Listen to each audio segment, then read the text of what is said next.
Assalamualaikum warahmatullahi wabarakatuh. Teman-teman semuanya, selamat datang kembali di channel YouTube resmi STAI Mahat Ali Alika Malang, edisi spesial podcast bersama sosok spesial yang berada di STAI Mahat Ali Alika Malang, yaitu beliau Ketua STAI Mahat Ali Alika Malang, Profesor Dr.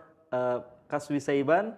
Semuanya pasti kenal dengan beliau, dan terutama bagi para sivitas akademika STAI Mahat Ali Alika Malang. Dan edisi podcast kali ini sangat spesial sekali, karena podcast hari ini adalah rentetan kegiatan dalam acara Disnatalis STAI Mahat Ali Alikam ke-18. Jadi pada bulan depan, yaitu bulan Desember, STAI Mahat Ali Alika Malang sudah resmi berumur 18 tahun. Assalamualaikum, Prof. Waalaikumsalam warahmatullahi wabarakatuh. Terima kasih, Prof, atas waktunya, sehingga kita semuanya nantinya bisa berbicara dan berbincang-bincang lebih terkait dengan bagaimana STAI Mahat Ali Alika Malang. Mungkin teman-teman semuanya, saya mungkin akan lebih meringkas dalam mengucapkan ataupun menyebutkan nama STAI Mahat Ali Alika Malang dengan sebutan STAIMA, seperti itu. Jadi podcast kali ini spesial, Prof, untuk dalam rangka kegiatan Disnatalis STAI Mahat Ali Alika Malang. Ya. Bagaimana kabarnya Prof Kaswi? Sehat? Alhamdulillah baik-baik, sehat selalu. Alhamdulillah. Ya. Nah, ada beberapa hal yang mungkin para sivitas akademika, terutama sivitas akademika STAI Mahat Ali Alika Malang, ataupun untuk warga YouTube semuanya, ataupun rekan-rekan penggiat media sosial yang belum mengetahui terkait dengan STAI Mahat Ali Alika Malang, bagaimana sejarahnya dan bagaimana eksistensinya dalam dunia pendidikan, dan bagaimana peran STAI Mahat Ali Alika Malang untuk kemajuan pendidikan yang ada di Indonesia ini, Prof. Jadi nanti mungkin kita satu jam ke depan ataupun 2 jam ke depan kita akan membicarakan ataupun mengobrol, berbincang-bincang berkaitan dengan STAI Mahat Ali Alika Malang itu tersendiri, Prof. Kalau boleh tahu, Prof, Prof Kaswi ini asli Malang atau bagaimana, Prof? Kalau asli kelahiran, Nggih. saya dari Lampung. Oh, dari Lampung, Bro. Ya, Lamongan kampung. Oh, Lamongan kampung. Ini istilah baru, Lamongan kampung. Nggih. Iya. Oh, tapi sekarang sudah menjadi warga Malang, ya, Bro. Sudah di Malang, ya. Oke. Mulai tahun 80 saya. Oke. Masuk Malang, tapi sekarang sudah 41 tahun di Malang. 41 tahun di Malang, alhamdulillah. Semoga Prof Kaswi dan keluarga selalu diberikan kesehatan. Amin. Prof, saya sendiri masih bertanya-tanya, Prof. Bagaimana sih ceritanya ataupun bagaimana sih sejarahnya Prof Kaswi itu bisa bergabung dengan keluarga besar Al-Hikam ini, Prof? Mungkin tidak semua orang tahu akan hal ini, Prof. Ya. Baik. Sebetulnya gini, ini pendiri ini kan almarhum lah ya, Sinojadi. Ya. Lalu waktu saya masuk di Unmer, ya, tahun 1988, 1988, kami itu punya tim, ya, tim dakwah di Unmer. Nah, salah satunya beliau ini, ya, Simini, ya, kami mohon supaya bisa bergabung untuk membina keagamaan di Unmer. Nah, setelah itu kami terus menjalin hubungan, ya. Akhirnya ketika beliau ingin mendirikan di sini, ya, yang namanya kan sudah ada PISMA, ya. Iya. PISMA ini inginnya supaya mereka yang dari perguruan tinggi umum dapat agama di sini. Beliau menginginkan sudah sebaliknya, ya. Jadi yang mereka yang sudah punya agama, yaitu supaya di sini ada diberi bekal yang namanya ilmu alat dan ilmu metodologi. Nah, beliau datang ke saya, ya, datang ke rumah waktu itu, ya, untuk bisa memberi support supaya saya bisa bergabung di Al-Hikam untuk bisa memberikan warna di Al-Hikam kaitan dengan, karena waktu itu saya masih anyar-anyaran doktor, ya. Oh, baru dokter, ya, berarti, Pak. Tahun 2000 saya selesai doktor, kemudian tahun 2001 beliau itu ke rumah untuk bisa juga bergabung mewarnai Al-Hikam ini. Oh, berarti sejarah singkatnya memang itu berawal dari sebuah tim yang ingin menyebarkan dakwah Islam ataupun memberikan semangat lebih di dakwah Islam di Unmer nih, Bro. Ya, itu. Kemudian tim ini berkembang ya. Ya sebetulnya ini sendiri ya, tapi ini hanya personal saja karena beliau ini termasuk tim sana, kemudian saya juga ditarik untuk menjadi tim di sini, yaitu jadi personal, tidak ada hubungannya ini ya. Cuman beliau juga waktu itu izin ke Rektor Unmer supaya bisa mengizinkan saya ini juga bisa bergabung untuk mengembangkan dakwah di lembaga Alikam ini. Oh, berarti memang obrolan terkait dengan berdirinya STAIMA ini sudah dari tahun 1986 berarti. 1996. 88 itu sudah ada embrio, kan sudah ada PESMA itu. Oh iya. Terus seiring berjalannya waktu tahun 2000 setelah saya doktor itu beliau datang ke rumah untuk bisa supaya ini nanti juga ada keseimbangan antara PESMA dengan lembaga satunya. Oh gitu ya. Itu yang terjadi. Berarti pada memang waktu itu. 2000 itu pembicaraan ataupun obrolan intens terkait dengan pengembangan kemajuan sekolah tinggi itu sudah dimulai gitu, Prof? Ya. Oh, oke. Ya, jadi itu digodok terus itu selama 3 tahun ya, akhirnya turun SK tahun 2003. 2003. Ya. Nah, ini mungkin langsung membahas ataupun berbincang terkait dengan sejarah berdirinya STAIMA, Prof. Tadi Prof menyebutkan dari 2000 sampai 2003 itu concern untuk bagaimana konsep ideal untuk STAIMA itu tersendiri, nih, Prof. Mungkin Prof bisa menjelaskan lebih detail terkait dengan awal mula sejarah rintisan STAIMA ini. Ya, berangkat dari pemikiran besar beliau Almarhum Yasin Muzadi ya, bahwa kita harus membuat satu lembaga, satu wadah untuk mencetak generasi ya. Kalau PESMA itu dari mereka yang sudah punya pengetahuan umum ditambah ya dilengkapi dengan agama, ini orang-orang ya teman-teman yang dari pesantren ya yang sudah agamanya sudah cukup ya, sudah bahkan ada banyak sudah hafal alfiyah, sudah banyak yang khatam kitab-kitab muktabaroh ya, itu barangkali perlu bukan sebuah lembaga, itu nanti kita tambah dengan isi ilmu alat dan ilmu metodologi. Nah disinilah tempatnya STAIMA itu. Awal konsepnya seperti itu dulu. Ya, jadi berarti mungkin Almarhumah Abah Hasim itu ingin memberikan kalau orang itu kalau mau berperang memberikan senjata lebih banyak gitu, Prof. Ya. Jadi istilah beliau itu sekarang ini banyak air yang menggenang. Mereka sudah isinya sudah banyak, tapi tidak bisa mengalirkan. Kenapa? Karena buntu dengan tidak mempunyai kanal. Nah, kanalnya itu adalah ilmu alat dan ilmu metodologi. Itu yang harus kita berikan di sini. Itu konsep awal seperti itu. Berarti air yang menggenang itu diibaratkan para santri yang sudah punya basic agama kuat, pengetahuan agama kuat gitu. Betul. Dan dengan itu Abah Hasim menginginkan supaya air ini bisa mengalir di setiap kanal gitu. Iya. Itu seperti itu ya. Seiring perkembangan waktu ya, awalnya beliau tidak menginginkan ada ijazah, tidak menginginkan. Ya sudah, ini pokoknya diniyah selesai. Banyak orang tua santri yang datang sini usul supaya Hasim ini sebaiknya ada ijazah. Jadi samping nanti dapat ilmu juga dapat pengakuan secara formal. Akhirnya ya, saya dengan teman-teman ya, termasuk Pak Kholik, Pak Tirmidzi sekarang ada di Probolinggo ya, itu yang getol untuk memperjuangkan ini supaya mendapat SK itu. Para pendiri ini sekarang di Malang ini jadi tokoh-tokoh semua. Jadi Prof Zainuddin, sekarang rektor UIN ya, Prof Rofiuddin, sekarang rektor UM ya. Kemudian di Surabaya itu juga banyak antara lain Prof Toha Hamim, itu juga pendiri, ngumpul di sini dulu.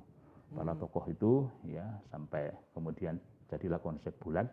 Ya akhirnya karena tuntutan para orang tua santri tadi, ya kami akhirnya ngurus SK. Ya. Oh berarti nama dari Ma'had Ali Al-Hikam itu berawal memang rintisan awal itu belum ada target untuk mengesahkan gitu ya, Prof? Belum ada, hanya Ma'had Ali saja. Oh, jadi sehingga nama awalnya adalah Ma'had Ali Al-Hikam. ketika ada permintaan dari para wali mahasiswa menginginkan ada ijazah seperti itu, akhirnya berubah menjadi Stai Mahat Ali Alikam gitu, Prof. Dari Mahat Ali tetap jadikan nama, ya itu kami dengan Pak Holik, ya dengan teman-teman yang lain konsultasi ke Pertais waktu itu, pasti yang sana yang memberikan banyak masukan dulu, Prof. Nursam, ya sekarang masih ada di di UIN Surabaya, ya itu akhirnya jadilah namanya ini. Jadi Mahat Ali-nya tetap tapi dijadikan nama. Oke. Ya itu. Oke, berarti teman-teman semuanya ini tahu ya sejarah kenapa nama Staima ini adalah Stai Mahat Ali Alikam. Karena awalnya rintisan awal itu adalah Mahat Ali Alikamnya nih, Prof. Iya, betul. Setelah itu seiring dengan perkembangan waktu dan perkembangan zaman ada menginginkan ada legalitasnya gitu, Prof. Legalitasnya akhirnya berubah menjadi Stai Mahat Ali Alikam Malang. Iya, betul. Nah, waktu itu memang kami membatasi hanya maksimal 30 waktu itu. 30. Ya, untuk santri angkatan pertama. Angkatan pertama nih. Memang kami tidak bisa memberikan fasilitas yang lebih dari itu karena masih terbatasnya tempat dan seterusnya. Kemudian waktu itu kan memang tidak ada biaya sama sekali, jadi gratis ya untuk bisa. Nah sekarang seiring dengan perkembangan waktu, begitu banyaknya yang juga yang dari luar yang maksudnya yang non mukim, maka kami berikan fasilitas sekarang ya seperti ada kampus-kampus yang lain. Di samping ada yang mukim, ada yang non mukim untuk sekarang ini ya. Jadi awalnya dulu mukim saja, free, tidak ada apa-apa sama sekali. Sekarang ini ada non mukim, jadi akhirnya kita kolaborasi seperti halnya kampus-kampus yang lain. Oh berarti rintisan pertama itu mahasiswanya adalah mukim gitu, Prof. Semuanya berarti menetap di Pondok Alikam gitu. Selanjutnya seiring berkembangnya Astaima dan peminat juga semakin banyak, diterimalah non mukim gitu. Mungkin teman-teman semua yang belum mengetahui istilah mukim dan mukim, non mukim. Jadi kalau di Astaima itu ada mahasiswa mukim dan mahasiswa non mukim. Kalau mahasiswa mukim itu adalah mahasiswa yang mengemban ilmu juga di Pondok Pesantren Alikam, sedangkan yang non mukim itu hanya kuliah di Astaima saja. Ini menarik, Prof. Tadi berkaitan dengan sosok tokoh yang sangat berperan penting dalam Astaima, Prof. Tadi Prof menyebutkan kalau dari internal Astaima ada Prof Kaswi, terus ada Ustadz Nur Khalik, terus beberapa tokoh-tokoh yang lain ini kan yang di luar dari Astaima ya, Prof. Prof Zainuddin yang sekarang menjadi Rektor UIN Malang, terus Prof Rofi Udin, gitu, Prof. Itu yang sekarang menjadi Rektor UM, dan Prof Toha ini yang sekarang bertempat di UIN Surabaya. Dan masih banyak yang lain, cuma saya tidak bisa nyebut satu-satu. Kan banyak waktu itu ya. Mungkin itu bisa diceritakan, Prof. Awalnya itu ketika para tokoh ini merumuskan dan merintis Astaima itu seperti apa, Prof? Cerita yang mungkin ini menjadi hal yang menarik bagi kita, Prof. Ya memang nyari pola ya. Cari pola. Jadi cari polanya itu, ya ini nanti polanya gimana? Karena ini perguruan tinggi, tapi di dalam pondok. Dalam pondok. Ya, bahwa budaya pondok kalau dikolaborasikan dengan perguruan itu tidak mudah. Sejak awal seperti itu dan terjadi benar sekarang ini. Iya, betul. Oleh karena itu, gimana yang mukim belum berpikir yang non mukim karena semua mukim. Gimana nanti mereka mondok ini, kemudian kita beri kita beri warna budaya budaya kampus ya. Sehingga waktu kuliah ya pakai sepatu, ya pakai pakai celana ya seperti orang kuliah. Tapi waktu di luar jam kuliah ya seperti mereka sebagai santri. Itu sudah dipikirkan sejak dulu. Ini nanti akan sulit. Tapi terjadi benar sekarang ya. Gimana kita membedakan antara budaya kampus dengan budaya pesantren. Karena ini hal yang sangat ruhen untuk bisa kita berikan warna satu dengan satu ini beda, tapi harus kita kolaborasikan. Berarti pemikiran berkaitan dengan supaya nanti para penuntut ilmu ataupun mahasiswa bisa mengetahui ini budaya kampus dan ini budaya pesantren dilebur jadi satu itu sudah dari awal ya, Pak? Sudah dipikirkan. Nanti akan ada kendala ini dan itu terjadi sekarang. Sekarang.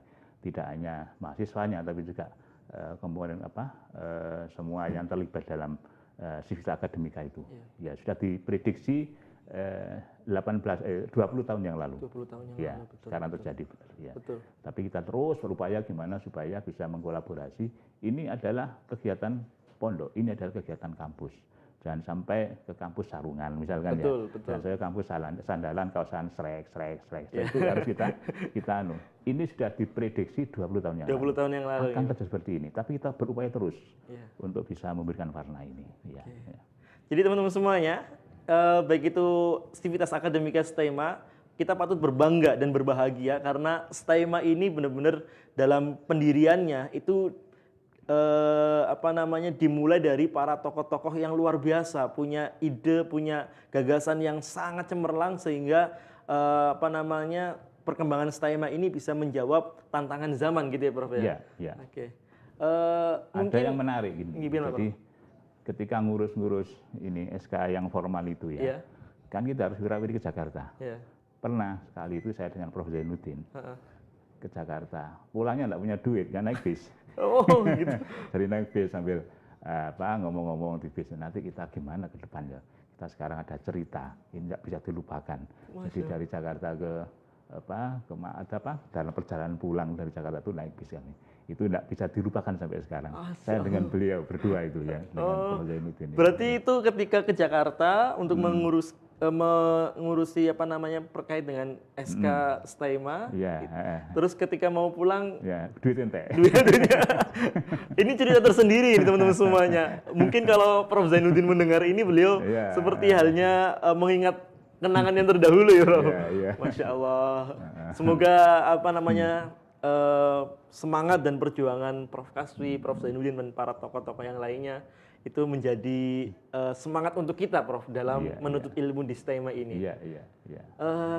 Ini, Prof, kan mungkin kan mahasiswa ataupun mahasiswi yang ada di STEMA, mungkin yang saat ini kan belum pernah merasakan bagaimana bertatap muka langsung dengan Abah Almarhumullah Abah Hasyim seperti itu, Prof.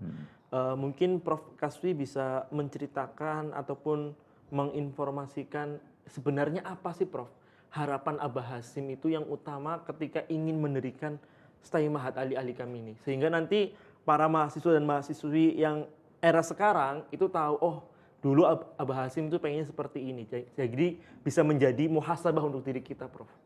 Iya. Ini yang paling penting ya. Jadi, beliau ini luar biasa. Pikiran-pikiran visioner ke depan itu, bagaimana seharusnya generasi muda kita 20 tahun ke depan, 30 tahun ke depan, ini gimana untuk menatap masa depan mereka. Itu visioner benar beliau ini. Ini yang barangkali saya katakan beliau ini sosok yang luar biasa, memikirkan bagaimana supaya generasi kita ini bisa mengakses, menangkap perkembangan zaman pada masanya. Jadi waktu itu seperti tadi sudah saya sampaikan secara umum ya, bahwa beliau melihat yang selama ini ya banyak santri yang selesai ya sudah selesai, tidak ada follow up-nya. Selesai mondok ya pulang, paling nanti ya terus di sana tidak terlalu bisa bermanfaat ilmunya. Jadi petani, jadi ini yang tidak itu barangkali untuk media dakwah kurang bermakna ya. Ini yang beliau pikirkan. Oleh karena itu beliau mencari sebabnya kenapa ini terjadi seperti ini. Bahkan ini akhirnya dikembangkan di Jakarta juga kan. Banyak yang hafal Quran tapi mandek. Kanalnya tidak ada. Padahal yang hafal Quran ini kan untuk bisa hafal Quran kan luar biasa. Begitu hafal selesai. Tidak ada menyalurkan apa yang ada dalam Al-Quran itu, isi Quran itu untuk bisa tersalurkan ke semua lini masyarakat. Ya ini sebetulnya pemikiran sama antara di sini dengan di sana. Ada kanal yang tersumbat. Nah, yang di sana kemudian mereka dengan mereka yang sudah hafal Quran diberilah membuka kanal-kanal itu supaya mereka bisa berdakwah di mana-mana. Itu yang sekarang sudah dijarang. Sama di sini juga. Jadi pemikiran beliau yang di sini ini yang mereka yang sudah banyak referensi, bahkan sudah banyak hafal kitab yang selama ini diperoleh di pondok, itu supaya tersalurkan. Dan tersalurkannya itu harus dengan ilmu alat, ilmu bahasa. Yang pertama minimal 2 bahasa Arab dan bahasa Inggris. Karena ini nanti tidak hanya mengalirnya ini tidak hanya ke dalam negeri tapi ke luar negeri juga. Nah, untuk mengalirkan ini kanalnya harus harus lancar. Nah, itu adalah 2 bahasa ya waktu itu beliau ini kan ditekankan supaya bahasa Arab, bahasa Inggris benar dikuasai oleh santri-santri alumni sini. Ya. Nah, ilmu alat, ilmu metodologinya ya metode dakwah, metode ini macam-macam itu harus diberikan secara profesional dan secara ini di sini di pondok ini di Staima ini supaya ya sudah alatnya dia lancar, metodenya juga dia ya, kanalnya lancar. Jadi ilmu atau air yang menggenang tadi itu bisa tersalurkan. Ini pikiran atau ide besar beliau, visioner benar. Ya. Berarti beliau pengen khairun nasi anfa'uhum linnas. Ya, ini. Sehingga para santri ataupun para generasi yang mereka punya bekal yang sangat banyak harus dimanfaatkan lebih supaya kebermanfaatannya juga lebih gitu, Prof. Iya. Masya Allah. Ini teman-teman semuanya perlu diketahui ya, kalau misalkan Staima ini sebentar lagi akan berumur 18 tahun. Tepat nanti tanggal 4 Desember itu Staima Hat Ali Alika Malang ini resmi berumur 18 tahun. Menurut Prof. Kaswi, apa sih Prof arti 18 tahun bagi Staima ini, Prof? Ya, itu bagus sekali pertanyaannya. Ini ada umur 18 ya. Gimana rasanya bisa umur 18 tahun? Kalau kita mengacu ke Undang-Undang Perlindungan Anak itu kan sudah mulai umur dewasa. Iya, sudah balik. Dewasa. Ya. Jadi kalau balik dalam arti fikih klasik itu kan yang perempuan sudah yang laki-laki sudah pernah mengeluarkan air kelapa. Nah, itu artinya apa? Artinya ini diupdate sekarang ya dalam undang-undang perkawinan, dalam undang-undang perlindungan anak sudah diupdate lah. 18 itu sudah mulai dewasa. Jadi kalau selama ini kita masih tertatih-tatih dengan program-program yang masih belum bisa kita lakukan secara optimal, ini 18 sudah umur 18 kita harapkan ini nanti bisa lebih lancar karena sudah dewasa. Iya, betul. Bukan orang belajar naik mobil itu kan, ya kalau masih belajar itu ya barangkali seling nabrak itu biasa. Iya. Seling nabrak nanti ini sering ke bengkel biasa. Tapi kalau sudah pinter ya, sudah dewasa 18 ini ya nanti insya Allah lebih lancar lagi. Betul. Semua aturan-aturan kita bisa lakukan, semua yang kita lakukan terkonsep ya secara konseptual kemudian kita lakukan ya paling tidak secara program itu bisa kita laksanakan setelah kita programkan. Ya ini penting. Jadi orang kalau sudah dewasa kan pikirannya sudah lengkap. Kalau anak-anak gerusa-gerusu ya, barangkali dulu istilahnya itu ya sering saya sampaikan kita ini masih berjalan sambil mencari jalan. Karena apa? Karena belum dewasa. Karena sudah dewasa ya harus jelas jalannya itu. Dan sekarang jalan untuk mengelola perguruan tinggi itu sudah jelas sekali. Kita ikuti itu, insya Allah kita menuju perguruan tinggi ini lebih unggul. Dan kita harapkan nanti ya ke depan, ya mudah-mudahan 5 tahun ke depan, ya Staima ini berubah menjadi Universitas Hasyim Muzadi. Ini harapan kita semua. Kita harapkan ini terwujud nanti, karena kita sudah dewasa. Mudah-mudahan 5 tahun ini nanti kita bisa mengupdate ini semua, dan bisa mempersiapkan semua sehingga nanti 2026 harapan kita nanti ya Staima menjadi Universitas Hasyim Muzadi. Langsung menjadi universitas sebenarnya. Iya, kita inginkan tidak perlu melalui institut ya. Karena kita lihat misalkan UIN dulu kan dari sekolah tinggi. Ya, sekarang langsung bisa UIN. Dan saya kira bisa kita. Bisa. Ya. Berarti arti umur 18 itu Staima itu semakin sudah masuk dewasa. Orang dewasa itu punya pemikiran yang matang, punya semangat yang tinggi, punya etos kerja yang lebih baik seperti itu, Prof ya. Oke. Berarti teman-teman semuanya arti umur 18 tahun, arti dewasa bagi Staima 18 tahun itu bukan hanya milik para dosen saja, tapi semua sivitas akademika, baik itu dosen, baik itu mahasiswa, baik itu staf, dan orang-orang yang berada di sekitar Staima Hat Ali Alika Malang. Jadi kita patut berbahagia. Ini sudah waktunya kita harus lebih bekerja keras gitu ya Prof ya. Karena secara pemikiran, secara pemikiran dan wadah ini sudah pas sekali untuk lebih berkembang dan berkembang lagi gitu. Mungkin di umur 18 tahun ini selain harapan tadi Prof Kaswi menjelaskan rancangan besar 5 tahun ke depan ini STAI Mahat Ali Alika Malang ini menjadi Universitas Hasyim Muzadi. Mungkin Prof bisa memberikan bukan pesan ya, kalau pesan katanya ini kurang pas. Ide-idenya Prof supaya nanti ketika proses menjadi Universitas Hasyim Muzadi itu bisa berjalan lancar. Untuk sivitas akademika STEMA itu seperti apa Prof? Baik untuk dosen, mahasiswa, staf dan yang lainnya. Ya, terima kasih. Saya katakan kita sudah umur dewasa. Dan sekarang aturan-aturan sudah sangat jelas. Jalan itu sudah sangat jelas. Ingin jadi institut, ini caranya. Ingin jadi universitas, ini caranya. Sudah jelas sekali. Ya kita ikuti kanal itu. Ya insya Allah kita bisa. Dengan saya melihat potensi yang ada di sini, dokter-dokter, dosen-dosen, setelah lagi banyak yang dokter, ya, kemudian nanti setelah lagi kepangkatan ini ya terupgrade dari asisten ahli menjadi lektor dan seterusnya, lektor kepala, dan mungkin sebentar lagi kita mengharapkan saya sebagai guru besar dan seterusnya ya. Ini saya kok optimis ya, 5 tahun ke depan kita bisa. Jadi aturan-aturan sekarang sudah jelas. Saya katakan tadi bahwa ketika kita sebelum umur 18 kita sering menyampaikan ya bahwa kita berjalan sambil mencari jalan. Sekarang tidak bisa lagi. Aturannya sudah jelas.